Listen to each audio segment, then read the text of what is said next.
Mr. Suresh Prabhu, India's G70 and G20 Sherpa. Welcome to Strat News, sir. Thank you for your time. Thank you. Mr. Prabhu, it's been just over a year since the pandemic, and we've seen how it's affected the world. And there's a lot of questioning about world leadership, which is needed at this time. There's a transition happening in the US. China's belligerent behavior has been noticed all around the world. The WHO questions have been asked about it. Organizations like the G20 and the G7 should be taking the lead, because even the UN, we've seen, has literally failed in that. How do you see India's role in leadership role in the pandemic time within organizations like this and individually? See, firstly, as you correctly said, we are passing through very difficult times globally. Because one, the challenges that we are facing globally are unprecedented. No one has seen a world which was so completely come to a standstill. Yeah. And that has very adverse impact on social life, but huge impact on economic activities. The people have suffered. It has taken toll on because of health as well as mental illness for many people. So that is one part of the problem. The second problem is that when we are facing such very critical situation, there is no institution in the world which can deal with this. We, way back after the war, Second World War, we are facing a crisis of a different kind. This crisis is absolutely unprecedented and unique in nature, but we are facing a different kind of crisis because the world was completely torn apart. The big countries were suffering, and the whole world was suffering. That's why it was called World War. But to rebuild a economy, rebuild the societies, rebuild the world, we came out in institutions. Not just in the last year, but few years before that, we have been seeing, if you do the stress test that you do normally for an individual, or you do a stress test for a banking system, if you do a stress test for the world institutions, they were already under severe stress and they were probably ineffective. Some of them were irrelevant. And in a situation like that, this crisis came. So already, you can call it a comorbidity. There was a comorbidity in the world institutions, and then this hit them. So obviously, it's a big challenge. So in the absence of institutions which can deal with challenges of this magnitude and this ramification, we need strong institutions, leadership, but also participative part of it. As we are seeing today, each country is individually going in different directions, trying to deal with it. It's not a collective effort which is needed, right? That is one part, that we are being torn apart. But also importantly, there is no effective leadership of the world institutional leadership. And the institutional leadership can come only when institutions have mandate, institutions have capabilities, and institutions can work effectively with the resources that are required for them to operate like that. I think all of this is lacking. So in that context, you have to see the role of G20 and G7. G7, of course, India is not a member. So there is no question of India playing a leadership role in G7.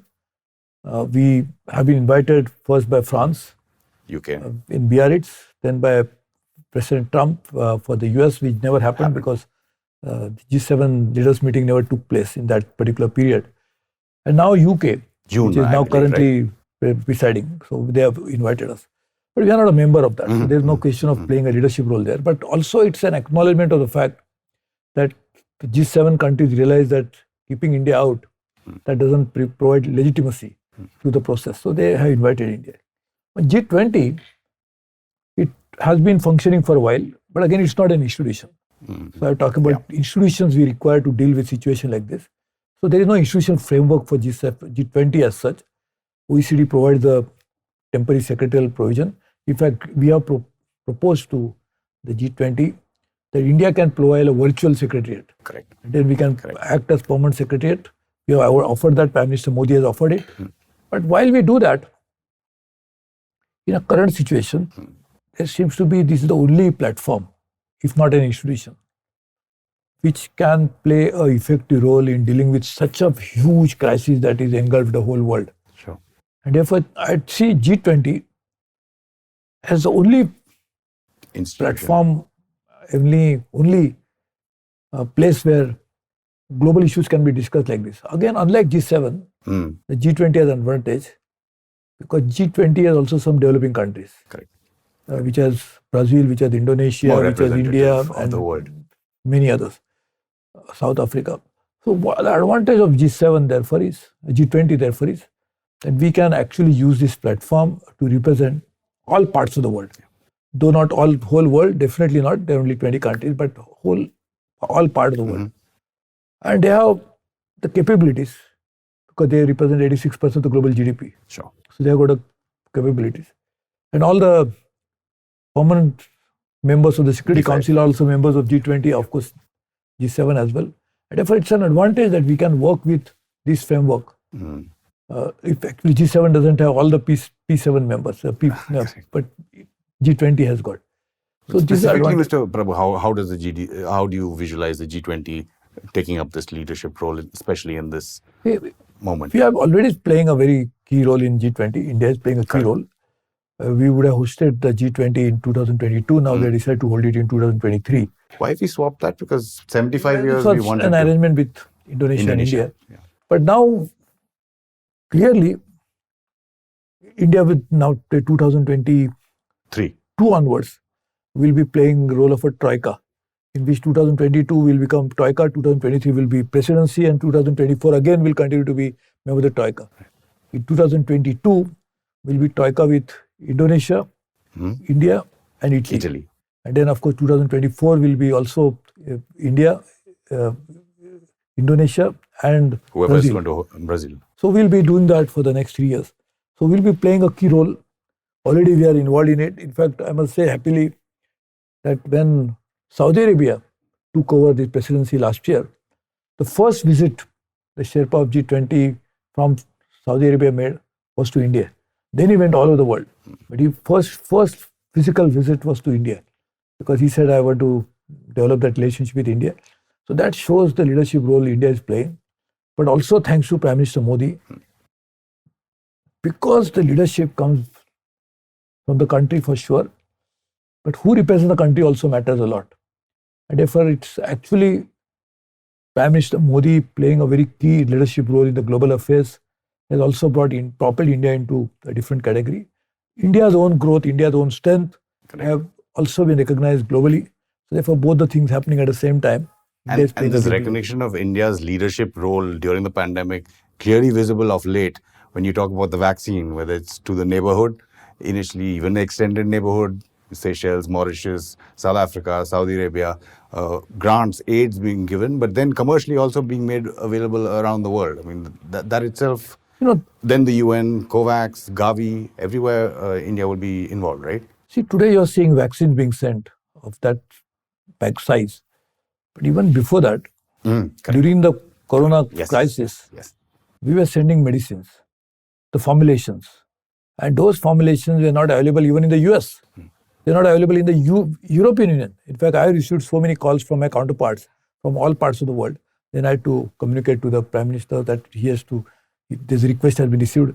So you cannot imagine the amount of goodwill India generated as a result of this. So it's actually one goodwill part, which is the soft power, but more importantly, the recognition of India's capabilities to do something so important, so high-tech, so critical, which so-called developed countries were not able to do. Sure. So that shows how India is growing and how India is acquiring a new role into the world affairs. As you explained, in the G7, we are invited there, like 3 countries were invited, so you're not part of that group. But what is on the agenda in terms of, I think it's June when they're planning to hold that, if everything goes well. Before that, maybe Boris Johnson comes here because he postponed his Republic Day visit as well. What is it that we take to the table to the G7, and what is it that we would look to get back from that table? See, G7 is not just a new grouping. It has been there for a while. Then it was expanded to G8 by including Russia. Then after some time, the G7 took a decision of keeping it themselves. So G7 remained as G7 and Russia was kept out. Recently, the countries are realizing that they must get more countries involved. So therefore, India, South Korea, Australia. So these are the kind of countries may be involved into these future endeavors. Because again, the advantage of the other three countries that are invited, also we are democracies like the remaining G7 countries. So that is also shared vision about how the people should participate into the affairs of the countries as well as the world. So G7 is certainly an important platform, and Prime Minister has been invited, and I hope by then the situation in UK would have normalized. In April there is a physical meeting. In fact, today afternoon I am having a call with my counterpart in UK, and we'll be discussing all this logistic and other part of it. In G20, of course, it will be held in Italy this year, somewhere later part of the year, maybe November or something. And then that time, hopefully again the Italy would have recovered, I hope by then. Yeah. So that will be a good time for the world to take stock about how far and how badly we have suffered the result of Corona and the pandemics. We have to plan in a way that we should be able to face future pandemics more effectively. There should be early warning system, there should be surveillance, all of that should be put in place, which WHO is supposed to do, but they should be doing it more effectively. Therefore, I think there will be new opportunities for the world to revisit some of these lost, the issues which are lost sight. For example, like public health, which we thought is not so important because we thought individuals can deal with the health. It's forgotten till an event like this takes place, a Black Swan event. So I hope those issues will come back to the fore, and rightly so. Well, one thing that has come to the fore in world geopolitics is, of course, China, and how the world has to deal with China and how we have to deal with China, whether it's the aggressive behavior on the northern border or trade, so many dimensions.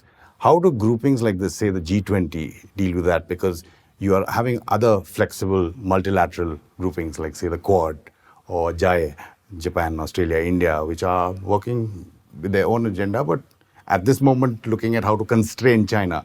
When it comes to an organization like the G20, where China is also present, how does India deal with that? See, we had to accept the reality of the world as it is today. That we have certain bilateral issues with China, which are so important. Therefore, we are definitely very strongly fighting those issues, whether it's a border issue, whether it's a trade issues or any other issue, which are bilaterally, we have to deal with that. But then there are, of course, other platforms in which we have shared vision about how the world looks like. And those countries who share that vision, we are also working with them. Some of those countries also have some issues with China.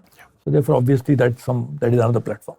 G20 is a different world because G20 is a grouping of the largest 20 economy. China is the second largest economy. So obviously, they will find a place there. So we have to accept the reality. We also work with China in BRICS, wherein China only among the other 4 countries. So I think we have to accept that reality that the world is like this. We have certain issues which we keep discussing very frankly with our friends. And whenever it comes to our own national security, national sovereignty, we can never compromise on that. And therefore, we have to fight for our rights at any cost. But we also have to realize that we live in a world which has so many different components, so many different players. So we work with that in different forums. We work with our issues in our different forums. But there is one common denominator in all this. That is, we care for our own national interest more importantly than anything else. So we try to promote national interest to various forums. Participating into multilateral forums, wherein China also may be a member, is also protecting India's own interest. Sure. So therefore, we have to protect like that. One of the issues, like you said, the comorbidity of the world, even before the pandemic, when global institutions had, is the economy, the global economy. And now with the pandemic, a double blow. Things like rule-based order, the WTO, how are issues like that dealt with in the G20, and how is India pushing what it really thinks is in its interest? See, as you know, WTO deals with trade issues. And we must accept the reality that without trade, there cannot be economic growth. For any economy of the world, the trade is a critical part. It's a vehicle on which you ride the economic issues. The contraction of global trade will have a very adverse impact on global economy. And if the global economy is not growing, it will have a huge negative impact on the socio-economic life of the people of the country and the world, obviously. So trade is such an important issue. It drives the economic growth. And you cannot have trade unless you have an institution which actually guides the trade. In fact, that is what we realized. Sure. And therefore, after GATT, we created WTO. Because we realized there is institution was needed. Therefore, Mr. Dunkel, who created that framework for it, and the WTO has come into reality.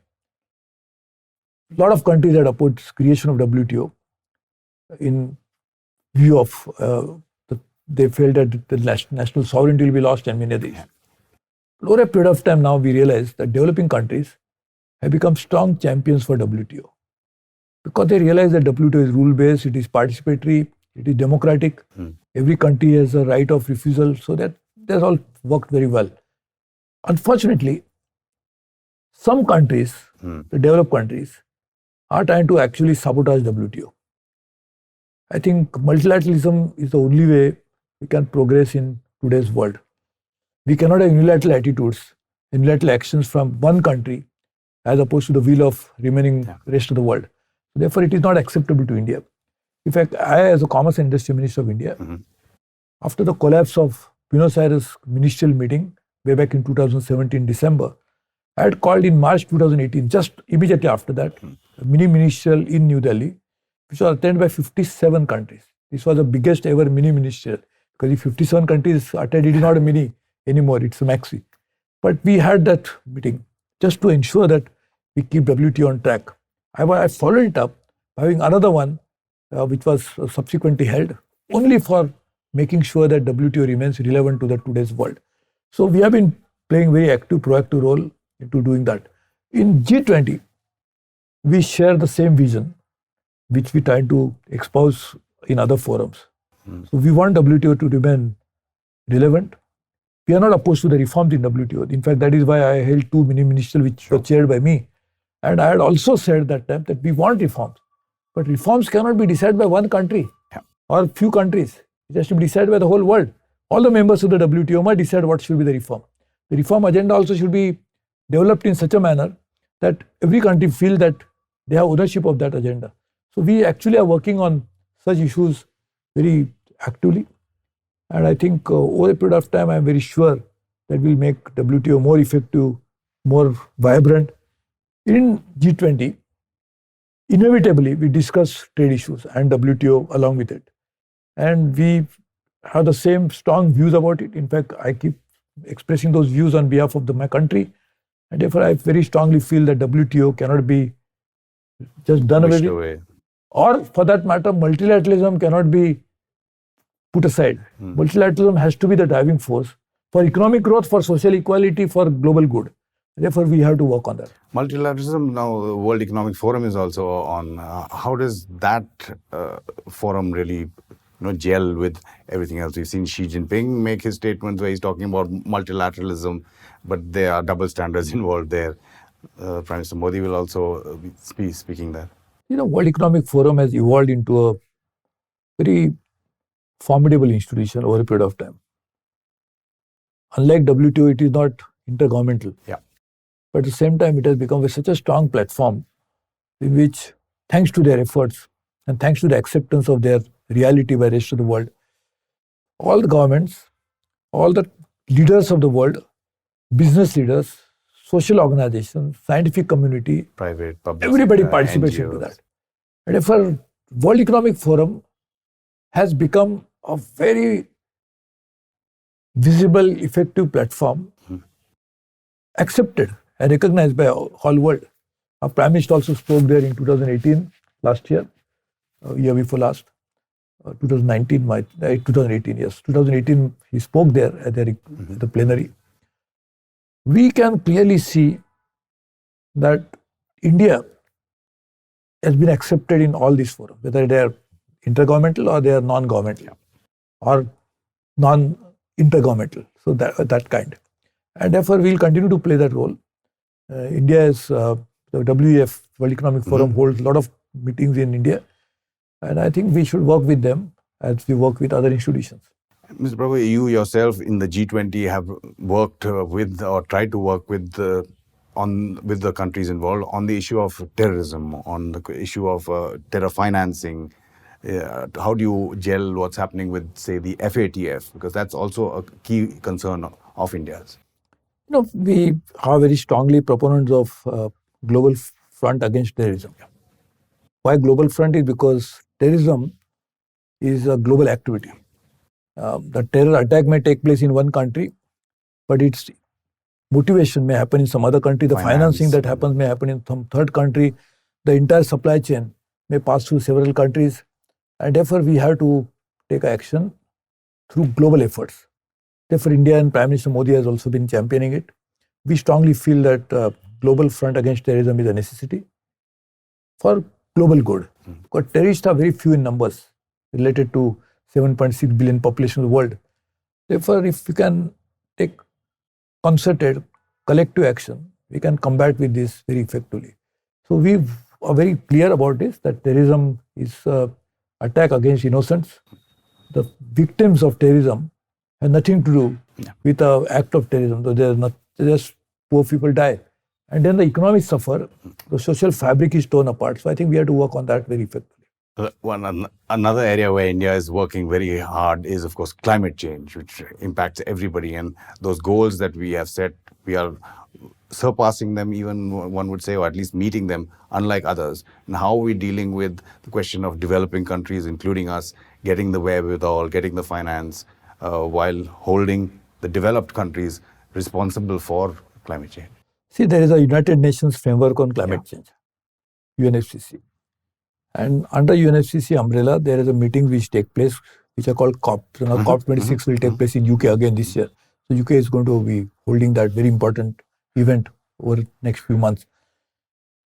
All the issues that you mentioned, financing, whether it's related to international commitments that countries have made, what the progress they are making on that, technologies, etc., are supposed to be dealt by under the UNFCCC umbrella in COPs, COP26 and earlier COPs. But since it's such an important global issue, we also discuss it in G20. Our stand India's stand is very clear, that the decisions about that should be made in G20, not by G20, but by the UNFCCC. But G20 must provide leadership role so that it happens, because G20 is such important group of countries that if they decide to do it, because they are the same countries they represent also into the UNFCCC. So we must closely work with other countries in UNFCCC umbrella, but G20 provide that leadership. In fact, in all G20 communique, you will find a very important mention about climate change. It is very unfortunate that in Osaka, there's a 19 plus formulations, because US opposed the formulations of the other countries. So US had to, almost like a dissent note, they put their own viewpoint, and that was mentioned separately.